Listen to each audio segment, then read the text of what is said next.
शांताकारं भुजंगशयनं पद्मनाभं सुरेशं विश्वाधारं गगनसदृशं मेघवर्णं शुभांगं लक्ष्मीकान्तं कमलनयनं योगिभिध्यानगम्यं वंदे विष्णु भवभयहरं सर्वलोकैकनाथं। मंगलम भगवान विष्णु मंगलम गरुणध्वज मंगलम पुंडरीकाक्ष मंगलाय तनोहरि। ओम नमो भगवते वासुदेवाय। आज का दिन आप सभी के लिए मंगलमय हो।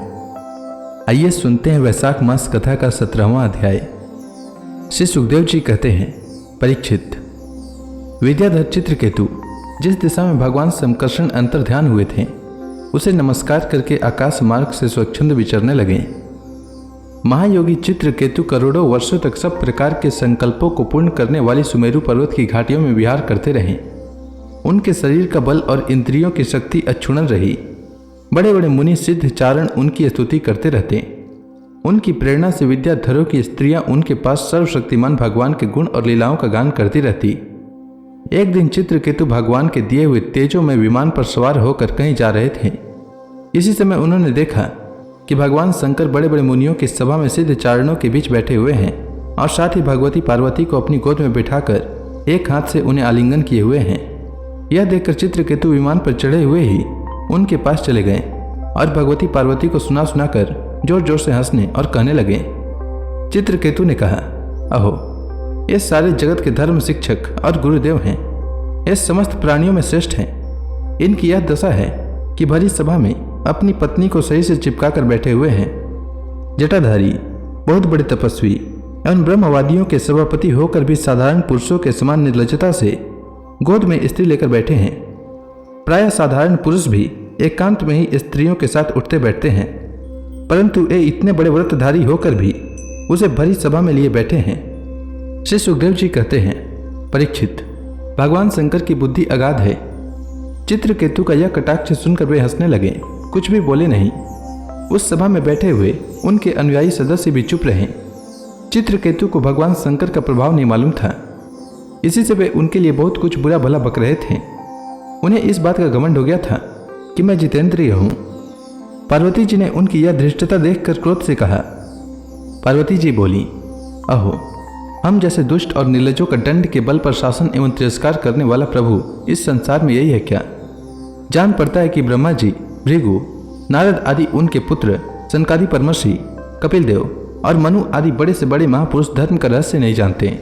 तभी तो वे धर्म मर्यादा का उल्लंघन करने वाले भगवान शिव को इस काम से नहीं रोकते।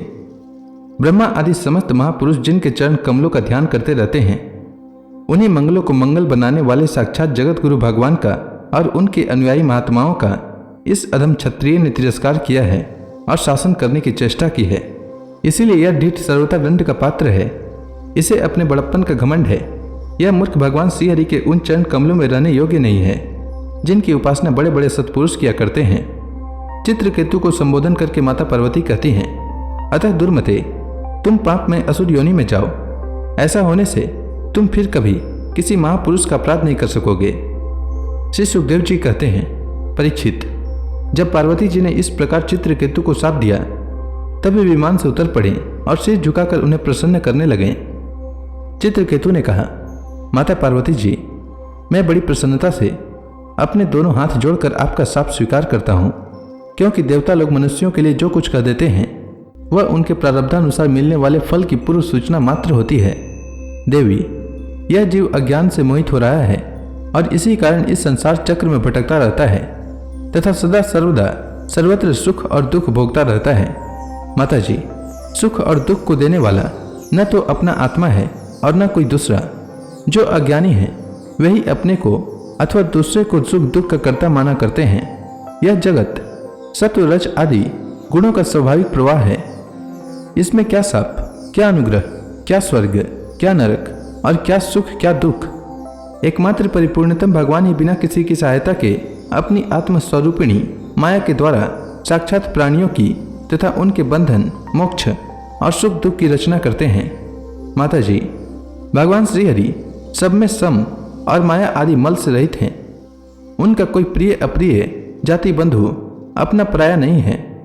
जब उनका सुख में राग ही नहीं है तब उनमें राग जन्य क्रोध तो हो ही कैसे सकता है। तथापि उनकी माया शक्ति के कार्य पाप और पुण्य ही प्राणियों के सुख दुख, हित अहित बंध मोक्ष, मृत्यु जन्म और आवागमन के कारण बनते हैं। पति प्राणा देवी, मैं शाप से मुक्त होने के लिए आपको प्रसन्न नहीं कर रहा हूँ। मैं तो यह चाहता हूँ कि आपको मेरी जो बात अनुचित प्रतीत हुई हो उसके लिए क्षमा करें। श्री सुखदेव जी कहते हैं, परीक्षित, विद्याधर चित्रकेतु भगवान शंकर और पार्वती जी को इस प्रकार प्रसन्न करके उनके सामने ही विमान पर सवार होकर वहां से चले गए। इससे उन लोगों को बड़ा विस्मय हुआ।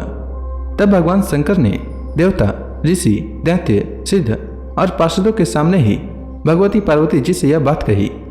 भगवान शंकर ने कहा, सुंदरी, दिव्य लीला बिहारी भगवान के निष्प्रिय और उदार हृदय दासन उदासों की महिमा तुमने अपनी आंखों से देख ली।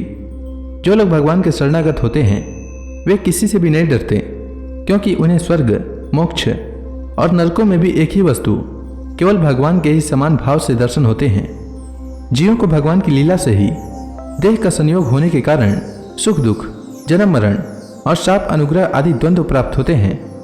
जैसे स्वप्न में भेद ब्रह्म से सुख दुख आदि की प्रतीति होती है और जागृत अवस्था में ब्रह्मवश माला में ही सर्प बुद्धि हो जाती है, वैसे ही मनुष्य अज्ञानवश आत्मा में देवता मनुष्य आदि का भेद तथा गुण दोष आदि की कल्पना कर लेता है।